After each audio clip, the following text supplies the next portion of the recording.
ये हर महीने आता। जब आपके हृदय में कभी कोई बात आ जाए कि बाबा आज मेरा मन ये कह रहा है और आपको सुनना है बाबा, आपको स्वीकारना है बाबा, आपको मेरे मन की बात जानना है बाबा, बस हाथ में चंदन लगाया, बेलपत्री का भाग इस तरह से पकड़कर शिव जी से अपने हृदय की बात कहकर, मेरे देवाधिदेव महादेव से दिल से कहकर, अशोक सुंदरी वाली जो जगह होती है, आपको बताया है अशोक सुंदरी का जो स्थान होता है, ये शिवलिंग यहाँ अशोक सुंदरी की जगह, इस बेलपत्र को अशोक सुंदरी वाली जगह पर जहाँ शिवलिंग है, शिवलिंग की साइड पर पहले नंबर की पत्ती का मुख होना चाहिए, बस उसको रख दीजिए और उस पर थोड़ी देर हाथ रखकर अपने हृदय की बात मेरे महादेव को दिल से कहकर आ जाइए। अगली सोमवार की अष्टमी या अगला प्रदोष या अगली शिवरात्रि जब आती है, मेरा महादेव आपकी मनोकामना का भाव पूर्ण करता है। ये शिव तत्व है। एक बात अपने जीवन में उतार कर रखिएगा, सोमवार की अष्टमी, शिवरात्रि या सोमवार, प्रदोष, बन सके तुम्हारे पास में शिवालय हो या बेलपत्री का वृक्ष हो, वहां दीप दान अवश्य करना चाहिए। अब एक बात का स्मरण आपको रहे थोड़ा सा, अगर किसी कामना के वश अगर हम दीप लगा रहे हैं या हमारे मन में कोई भाव उत्पन्न है और हम बाबा से कहना चाहते हैं कि बाबा मेरा ये कार्य है आप पूर्ण करिएगा, तो फिर शिव मंदिर में भी लंबी बाती का दीप आप प्रदोष या सोमवार की अष्टमी या सोमवार या आप शिवरात्रि को बाबा से निवेदन कर कर लगा सकते। हाँ, विशेष जब कोई एक बहुत बड़ी बात हो और आपके कार्य में कहीं अटकल हो रही हो, तो एक ही दीप में दो बाती, शिव और शक्ति, लंबी बाती बनाई, शिव और शक्ति के नाम से दो बाती एक साथ एक दीप में भी लगा सकते हैं। पर कब? जब विशेष कोई आपका कार्य हो और वो अटक रहा हो, विशेष कोई कार्य, और आप बाबा से प्रार्थना कर रहे हो, तो दो बाती का भी प्रयोग आप कर सकते हो। ऐसे शिव तत्व। शंकर भगवान को धतूरा कब चढ़ाना चाहिए उसका विशेष ध्यान रखें। जैसे शिवरात्रि है, प्रदोष है, या सोमवार है, या कोई विशेष आपका उत्सव है, तो आप शिव जी को धतूरा चढ़ा सकते हैं। या विशेष कोई बीमारी ऐसी लग गई है या विशेष कोई तकलीफ ऐसी हो गई है जिसका निवारण नहीं हो रहा, तो आप धतूरा चढ़ा सकते। धतूरा चढ़ाने का भी एक क्रम है। हल्दी में भिगोकर धतूरा चढ़ाया जाता है लक्ष्मी के लिए। चंदन में भिगोकर धतूरा चढ़ाया जाता है आयु की वृद्धि के लिए। अबीर एक सफेद कलर का बॉर्डर होता है। अबीर गुलाल जो होती है, गुलाल में अबीर डलता है, चमकदार, आपने देखा होगा अबीर। तो अबीर में धतूरा जो डुबोकर चढ़ाया जाता है, अबीर को लगाकर चढ़ाया जाता है, वो रोग मुक्ति का होता है। काय के लिए होता है वो? रोग मुक्ति। ओम श्री शिवाय नमस्तुभ्यम, ओम श्री शिवाय नमस्तुभ्यम, रोग की मुक्ति। धतूरे का भी एक स्मरण होता है महाराज। बहुत भारी रोग है, बीमारी लग गई है, डॉक्टर अपना काम कर रहे हैं, घर का व्यक्ति बहुत बीमार हालत में पड़ा हुआ है, तो बेलपत्री के वृक्ष के नीचे भी शिवलिंग का निर्माण कर कर एक धतूरा समर्पित करा जाता है, जिससे रोग से मुक्ति होती है। उसमें ना तो हल्दी लगाई जाती है, ना चंदन लगाया जाता है, ना अबीर लगाया जाता है, केवल धतूरा चढ़ाया जाता है। जिसके जीवन में हमेशा कांटे ही मिले हैं, बेटी बड़ी हुई तो घर में मायके में दुख देखा, और मायके से गई ससुराल में तो ससुराल में दुख देखा, ससुराल में भी दुख देखने के बाद में भी पति को बहुत कुछ काम खुलवाया, बहुत धंधे खुलवाए, नौकरी लगवाई, पर वो पति बार बार छोड़ कर आ गया, बार बार तकलीफ भोग रहा है, बार बार कष्ट भोग रहा है। फिर थोड़े दिन काम करता है, थोड़े दिन छूट जाता है, फिर व्यापार में बढ़ता है, फिर छूट जाता है, फिर कोई दुकान खुल गई, थोड़े दिन अच्छी चली, फिर वापस वहीं घर पर आकर बैठ गया। अर्थात उसके जीवन में वो शूलता चल रही है। तो बाबा देवाधिदेव महादेव कहते हैं, ये 3 घड़ी 3 पल 3 नक्षत्र 3 समय 3 दिन में जो शूल मुझे समर्पित करता है, उसके जीवन से मैं शूल हटा देता हूं। वो 3 दिन लिखे स्कंद पुराण। महाराज, बैसाख महीने में जो प्रदोष आती है, बैसाख के महीने में बहुत ध्यान से सुनना भाई, जो अपनी जिंदगी से बहुत तंग आ गए हो, परेशान हो गए हो, कष्टमय जीवन जी रहे हो, बहुत दुखी हो गए हो, उनके लिए ये स्कंद पुराण का चरित्र फिर मिले ना मिले, आप प्रेम से सुन लो भाव से। पहला, बैसाख महीने की प्रदोष, चाहे वो शनिचरी प्रदोष हो, चाहे रविवार की हो, सोमवार की हो, मंगल की हो, बुधवार की हो, गुरुवार की हो, शुक्रवार की हो, शनिवार की हो, कोई भी वार की हो, पर बैसाख महीने की प्रदोष, प्रदोष काल में शाम का समय सूर्य डूब रहा हो, बस डूबा ही हो, और उस समय पर सूर्य के डूबन के तुरंत बाद बाबा को धतूरे के साथ में बेलपत्री ना चढ़ाते हुए बेलपत्री के वृक्ष के 7 कांटे बाबा के शिवलिंग पर समर्पित करे जाते हैं महाराज, अपनी जिंदगी में अड़चनों को हटाने के लिए। फिर आप जिस व्यापार में उतरे, जिस व्यवसाय में उतरे, जिस नौकरी में उतरे, आप दिल से करें, आपको तरक्की मिलेगी। आप हार नहीं सकते, नीचे नहीं आ सकते, उन्नति पर ही चढ़ेंगे। एक वैशाख मास की प्रदोष। दूसरा, शिवरात्रि के दिन मध्याह्न का समय। महाराज, जो बड़ी शिवरात्रि होती है माघ की, बड़ी शिवरात्रि के अंतर्गत मध्याह्न का समय, दोपहर के ठीक 12 बजे, चाहे फिर वो कोई भी दिन हो महाराज, शिवरात्रि जिस दिन पड़ रही हो,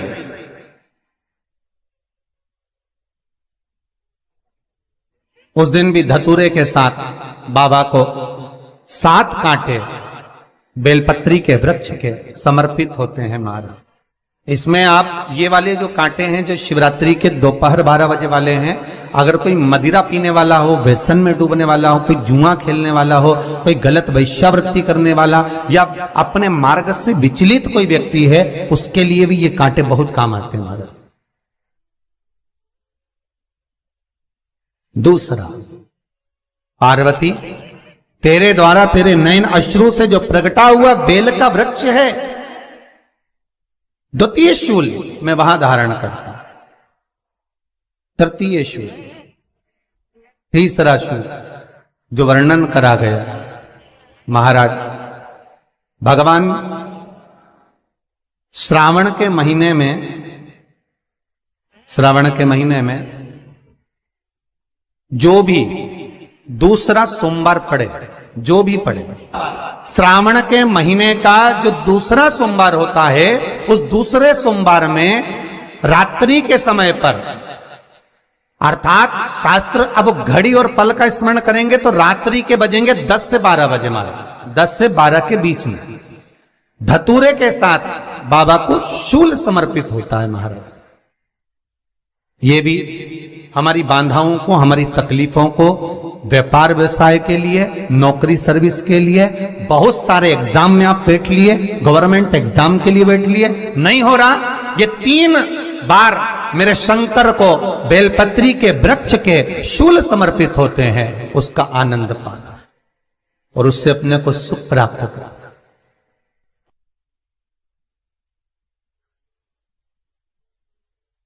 कि बाबा भोलेनाथ जी के नयन अश्रु से जो प्रकट हुआ वो रुद्राक्ष का पौधा है, माता पार्वती के नयन अश्रु से जो प्रकट हुआ वो बेलपत्री का पौधा है, और उमा और महेश, जिस महेश के वंशज हैं महेश्वरी, जिनकी 12 खाम प्रगटी है भगवान महेश के द्वारा,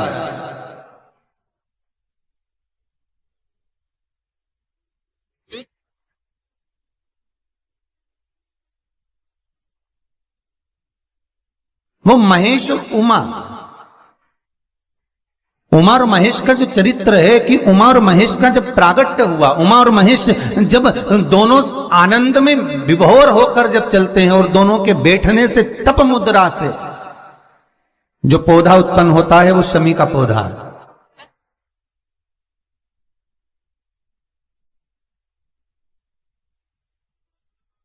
शमी का पौधा। तो एक बात ध्यान रखिए, शिव जी के द्वारा जो निर्मित हुआ उसमें कोई शूल नहीं है, उसमें कोई कांटे नहीं है। पार्वती के द्वारा जो निर्मित हुआ बेलपत्री का पौधा, उसमें कांटे हैं। और पार्वती के मिलन से भी जो उत्पन्न हुआ है शंकर के साथ में, उसमें भी कांटे हैं। शमी के पौधे में भी कांटे हैं, शमी के वृक्ष में भी कांटे हैं।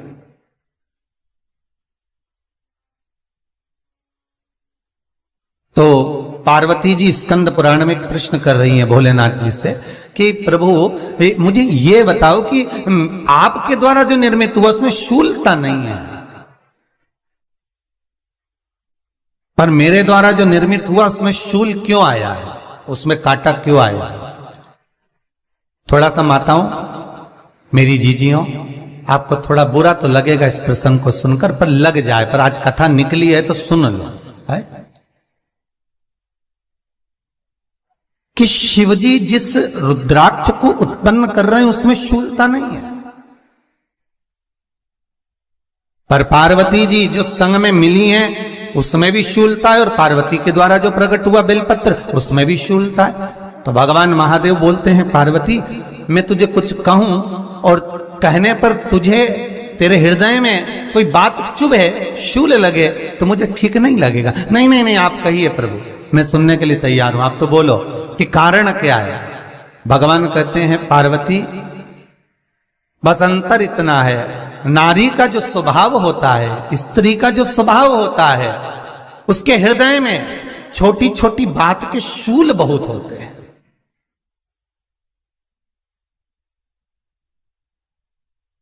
जेठानी ने ये कह दिया, देवरानी ने ये कह दिया, तुम्हारी मम्मी ये बोल दी, तुम्हारे पापा ने ये कह दिया, तुम्हारी बहनों ने ये कह दिया, तुम्हारे भाई ने ये कह दिया, तुम्हारे रिश्तेदार ने ये बोल दिया। ये नारी के भीतर ये शूलता रहती है। तो पार्वती जी बोली कि जितना तप आपने करा उतना तप मैंने करा, और जितनी साधना आपने करी उतनी साधना मैंने करी, और जितना आराधना दिल से आपने करी उतनी आराधना दिल से मैंने करी, फिर इसमें शूलता कहां से आ गई? भगवान शिव बोले, बस पार्वती बात इतनी सी है कि जब मैं आराधना करने बैठता हूं तो मेरी दृष्टि में सम्मुख में कुछ नहीं होता। जब मैं आराधना करने बैठता हूं तो मेरी दृष्टि में, मेरे सम्मुख में कुछ नहीं होता कि कौन ने क्या करा है, कौन ने क्या बोला है, कौन क्या कर रहा है, उससे मुझे मतलब नहीं होता, उससे मुझे कोई मतलब नहीं। पर पार्वती जब तू आराधना करने भी बैठती है ना, तो तेरी चित्त वृत्ति में कहीं ना कहीं किसी ना किसी रूप में कोई शूल आ ही जाता है।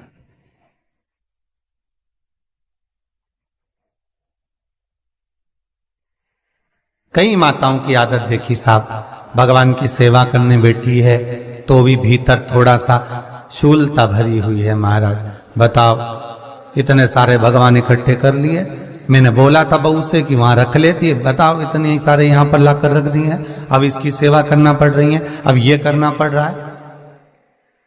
प्रसाद लेने के लिए रसोई घर में गई, भगवान का भोग लगाने के लिए, तो उसमें भी शूलता आ गई।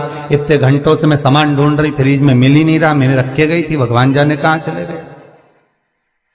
भगवानों को वस्त्र पहना रही है तो शूलता है। अलमारी का ड्रॉज खोला, इसमें मैंने सामान रखा था, ना जाने भगवान का श्रृंगार कहां चले गया, कौन ने हाथ लगाया, फिर शूलता आ गई। भोजन करने बैठे तो शूलता है, कोई कार्य के लिए जा रहे हो तो शूलता है। अर्थात कहीं ना कहीं नारी के जीवन में शूलता बनी हुई है। और पार्वती, जब तुम भजन करो, तप करो, साधना करो, भक्ति करो, उसमें शूलता नहीं होना चाहिए। श्री शिवाय नमस्तुभ्यम, ओम श्री शिवाय नमस्तुभ्यम, ओम श्री शिवाय नमस्तुभ्यम, ओम श्री शिवाय नमस्तुभ्यम, ओम श्री शिवाय नमस्तुभ्यम, ओम श्री शिवाय। पार्वती जी ने कहा, भोलेनाथ तो क्या आप मुझे स्वीकार नहीं करेंगे बेलपत्री के रूप में? क्या मुझे स्वीकार नहीं करेंगे शमी पत्र के रूप में? पद्म पुराण, स्कंद पुराण, लिंग पुराण, नर्मदा पुराण और शिव महापुराण, ये सारी पुराणे वर्णन करती है। पार्वती जी का खंड आनंद वर्षित कर रहा है, वर्णन कर रहा है। पार्वती खंड वर्णन कर रहा है, सती खंड वर्णन कर रहा है, उमा संहिता वर्णन कर रही है। क्या आप मेरा ये बेलपत्र का स्वरूप आप धारण नहीं करेंगे? इसमें शूलता है, इसलिए भगवान कहते हैं नहीं नहीं, धारण तो करूंगा।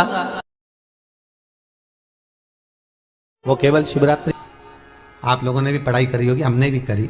ऐसा रहता, उसमें नोक रहती है या पेंसिल उसमें भर देते हैं और उससे ऐसा पेज घुमा घुमा के उसको कस देते हैं। वो ऐसा रखते हैं, कॉपी पर ऐसा रखा जाता, फिर उसको ऐसा घुमाते घुमाते कि नहीं घुमाते? अरे बोलो तो, सबने कराए ना ऐसा घुमाए, वो घुमाते एक जैसा गोला बन जाता, बिंदु। और जो नोक होती है ना, वहाँ चुभी रहती है और वो एक ही जगह पे रहती है और घूमती जाती है। उसी तरह इस मन को, इस दिल को एक में लगा के रखो, बाकी की सब दुनिया में घूम के आ जाओ।